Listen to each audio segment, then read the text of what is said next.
Hey, lovely listeners, and welcome back to Lovely Podcast. I'm Leah, and I'm so excited to have you with us for our second episode.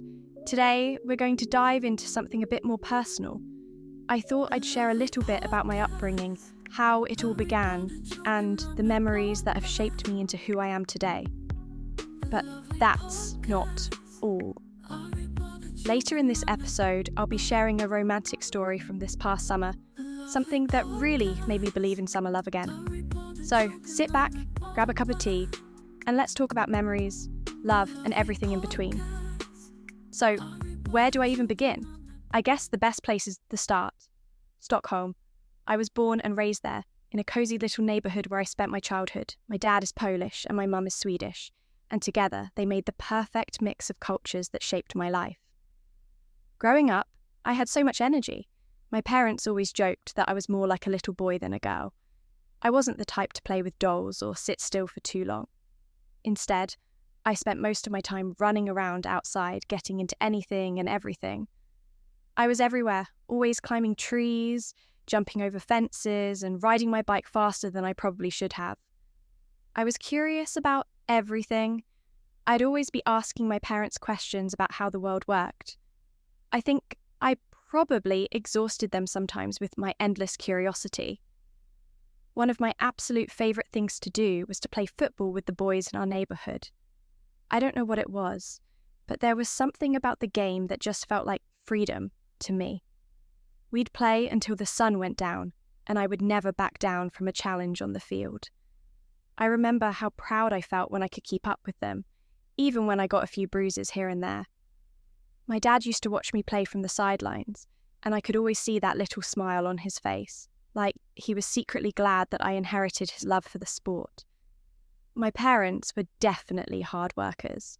I mean, they came from a middle-class background where work meant everything.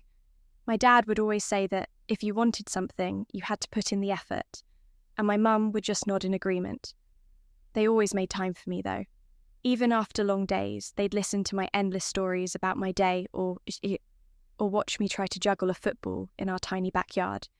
I think that's where I learned about balance, knowing how to work hard, but also finding time to just be present with the people you love. I felt so much love from them, and that's something that I carry with me to this day. It's funny, looking back now, how that little ball of energy somehow grew into who I am today. But those early days running around the neighbourhood with my football, having my parents cheering me on, that's the foundation of who I am. Let's go to the second part of this episode, which I can't wait to share with all of you, and I hope you will like it. Enjoy and imagine if the story was about you. The city was alive and pulsing, its energy coursing through my veins like a potent elixir. I felt it in every fibre of my being, a restless itch that only one thing could scratch, the rush of adrenaline that came with riding my motorbike through the winding roads of Stockholm, the wind in my hair, the sun on my face, and the roar of the engine beneath me were the perfect antidotes to the monotony of daily life. As I rode, the city gave way to the countryside, and the scenery shifted from concrete and steel to rolling hills and verdant forests. I felt free, unencumbered by the weights that normally held me back. The bike and I were one, moving in perfect sync as we devoured the miles. Eventually, I found myself at a small cafe by a park, one of those hidden gems that only revealed themselves to those who knew where to look. I parked my bike and walked in, the aroma of freshly brewed coffee enveloping me like a warm hug. As I waited at the counter, I noticed him, a tall, sandy, blonde-haired man with piercing blue eyes and a jawline that could have been chiselled from granite. He was sitting outside reading a book and looked up as I caught his eye. Our gazes met, and I felt a jolt of electricity run through my body. He smiled, and I smiled back, feeling a spark of connection that I couldn't ignore.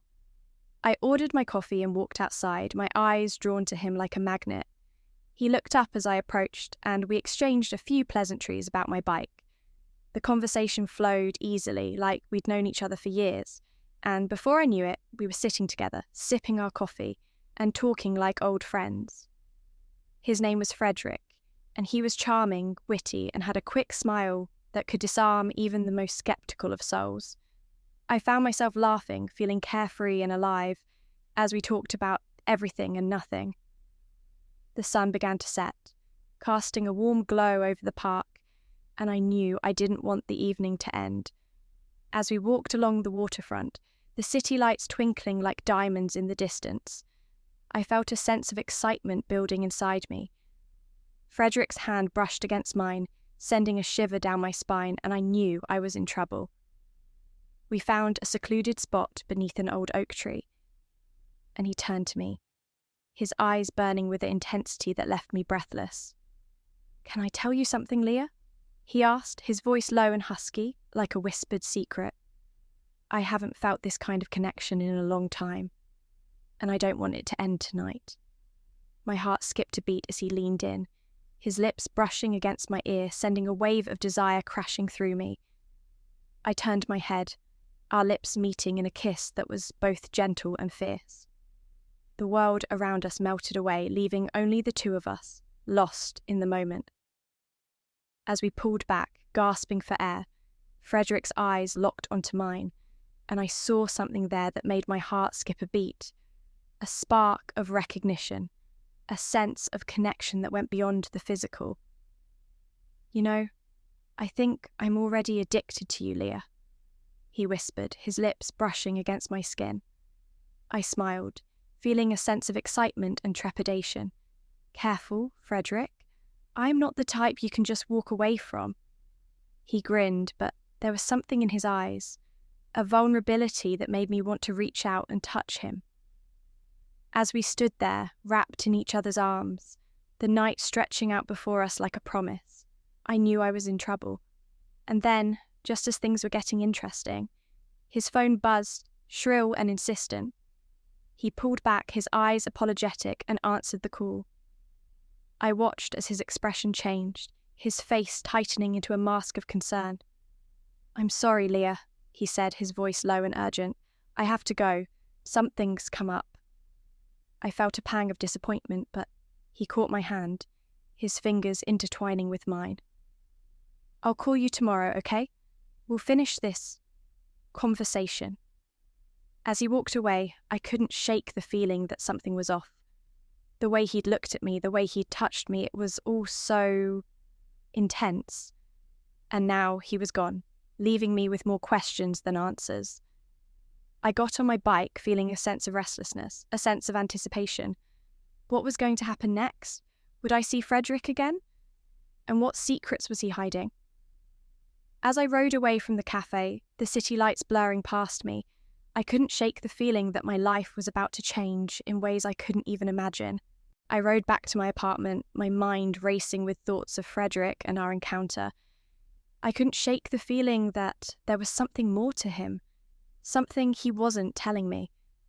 But at the same time, I couldn't deny the connection we'd shared. It was like nothing I'd ever experienced before. As I pulled into my parking spot, I noticed a text message from an unknown number. I hesitated for a moment before opening it. "Hey, it's Frederick. I'm so sorry about tonight. Something unexpected came up and I had to leave. Can I see you tomorrow? I promise I'll make it up to you." I smiled, feeling a flutter in my chest. I typed out a response, trying to play it cool. "Hey, no worries. Stuff happens. Tomorrow sounds good. What did you have in mind?" I sent the message and waited, my phone buzzing with anticipation. A few moments later, his reply came through. "How about dinner? There's this amazing little Italian place I know tucked away from the crowds. I'd love to take you there, if you're up for it." I felt a thrill run through me. Dinner with Frederick, in a cozy, intimate setting, it sounded perfect. "Sounds wonderful. What time?" I typed back, trying to keep my excitement from showing. "How about 8 o'clock? I'll pick you up if that works." "It's a date," I replied, a smile spreading across my face. I couldn't wait. The rest of the evening passed in a blur as I tried to focus on mundane tasks, my mind constantly drifting back to Frederick and our plans for tomorrow. When 8 o'clock finally rolled around, I found myself standing outside my apartment, nervously smoothing down my dress and running a hand through my hair. Right on time, a sleek black car pulled up, and Frederick emerged, looking effortlessly handsome in a pair of dark jeans and a crisp white button-down shirt. As he approached, he flashed me that same warm, charming smile that had captivated me the day before. "You look stunning, Leah," he said, his eyes sweeping over me appreciatively. I felt a blush creep up my cheeks, suddenly self-conscious. "Thank you. You clean up pretty nicely yourself." He chuckled and opened the car door for me, gesturing for me to get in. The drive to the restaurant was filled with easy conversation, Frederick asking about my day and sharing more about his own life. I found myself hanging on his every word, drawn in by his charisma, and the way he seemed to focus solely on me. When we arrived at the restaurant, I was immediately enchanted. It was a cozy, intimate space tucked away from the main streets, with dim lighting and a warm, inviting atmosphere. Frederick guided me to a secluded table in the corner, and we settled in, our knees brushing together under the table. As we perused the menu, Frederick reached across the table, his fingers lightly tracing the back of my hand. "I have to apologize again for last night," he said, his voice low and sincere. "I hope you can forgive me." I turned my hand over, letting my fingers intertwine with his. "There's nothing to forgive," I murmured, holding his gaze. "I'm just glad we get to finish our conversation." His eyes darkened, and he squeezed my hand gently. "Well then, let's not waste any time." The conversation flowed effortlessly, punctuated by lingering glances and the occasional brush of our hands. As we savoured our meal, I found myself drawn deeper into Frederick's world, captivated by his wit, his intelligence, and the way he seemed to see right through me. When the bill was finally settled, Frederick stood and offered me his hand. "Would you like to take a walk with me?" he asked, his voice low and inviting. I didn't even hesitate. "Lead the way," I replied, placing my hand in his. As we strolled through the dimly lit streets, the city humming around us, Frederick pulled me closer, his arm wrapping around my waist. I could feel the heat of his body, the steady rhythm of his heartbeat, and it sent a shiver of anticipation down my spine. We walked in comfortable silence for a while, simply enjoying each other's company, until we reached a secluded park. Frederick guided me to a bench and we sat down, his fingers tracing idle patterns on my arm. "Leah," he said, his voice barely above a whisper, "there's something I need to tell you." I looked up at him, my heart pounding in my chest. "What is it?" He hesitated for a moment, his brow furrowing. I'm not who you think I am. There's more to me than I've let on, and I need you to understand that before we go any further." I felt a flutter of unease, but I reached out and squeezed his hand, silently urging him to continue. Frederick took a deep breath and met my gaze, his eyes burning with intensity. "I'm not just a man you met by chance, Leah. I'm part of something much bigger, something that could put you in danger if you get too close." My breath caught in my throat and I felt a chill run down my spine. "Danger?" I whispered, my voice trembling slightly. Frederick nodded, his grip on my hand tightening. "Yes, danger. And I need you to know that before we go any further, because if you choose to stay, if you choose to be with me, your life will never be the same again." I stared at him, my mind racing, trying to make sense of his words. What did he mean? What kind of danger was he talking about? And more importantly, did I even want to know? As the weight of his words settled over us, I felt a sense of trepidation, but also a curious excitement. I had already felt a connection to Frederick that I couldn't quite explain, and now, with the promise of something more, something deeper, I found myself intrigued.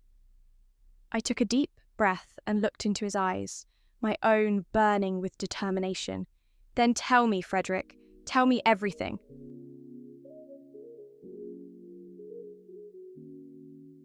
Hey there, lovely listeners. Thank you so much for tuning in today. I hope you enjoyed this episode as much as I loved sharing it with you. If you haven't already, don't forget to hit that subscribe button so you never miss an episode. And if you liked what you heard, feel free to leave a review or share it with a friend. It means the world to me. Take care, stay inspired, and I'll see you in the next episode. Until then, keep dreaming big.